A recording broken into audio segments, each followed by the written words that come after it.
आपण पीस झोनमध्ये आला आहात, पण येणाऱ्या काळात महापालिकेच्या निवडणुका आहेत. त्या एकत्र लढणार महायुती म्हणून त्यात राज ठाकरेंनाही बरोबर घेणार का? कसं लढणार त्या निवडणुका? पहिल्यांदा तर आधीच क्लिअर करून देतो, कारण मी आज पीस झोन म्हटल्यानंतर रोज तोच विषय चालेल. पीस झोनचा अर्थ सगळं शांत आहे असं नाहीये. तर आज रोजची मारामारी नाहीये. 5 वर्षाचं स्टेबल सरकार आहे म्हणून त्याला पीस झोन मी म्हणतोय.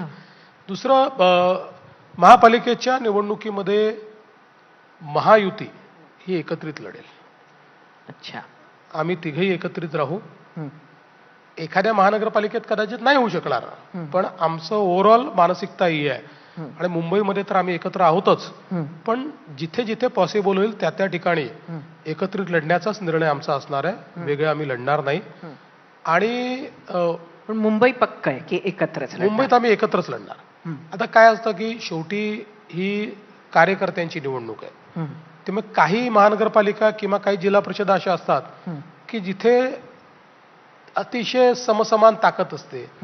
अशा ठिकाणी मग पूर्वी पण आम्ही आणि शिवसेना म्हणजे इतके वर्ष, 25 वर्ष, काही महापालिकांमध्ये सोबत लढायचो, काही ठिकाणी वेगळं लढायचो. कारण शेवटी प्रत्येकाला आपापल्या कार्यकर्त्यांना तिकीट द्यायचं असतं, नाहीतर पक्ष टिकेल कसा?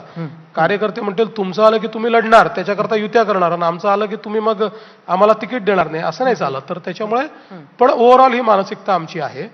आणि राज ठाकरेंच्या संदर्भात आज तरी आमचा काही निर्णय झालेला नाहीये, आणि त्यांचा निर्णय ते घेतात. त्यांचा निर्णय काही दुसरं घेत नाहीत. त्याच्यामुळे त्यांचा निर्णय ते काय घेतात, तेव्हाची परिस्थिती काय असते, आमची परिस्थिती काय असते, याच्यावर डिपेंड करेल. कारण जसं ते मागच्याही काळात म्हणाले, आणि हे खरंच आहे की आम्ही तिघच अकोमोडेट होता होता खुर्ची कमी पडायला लागली आहे, तर अजून चौथा अकोमोडेट होईल का, असाही एक प्रश्न आहे. तर या सगळ्या गोष्टीचा त्या त्यावेळी विचार करू.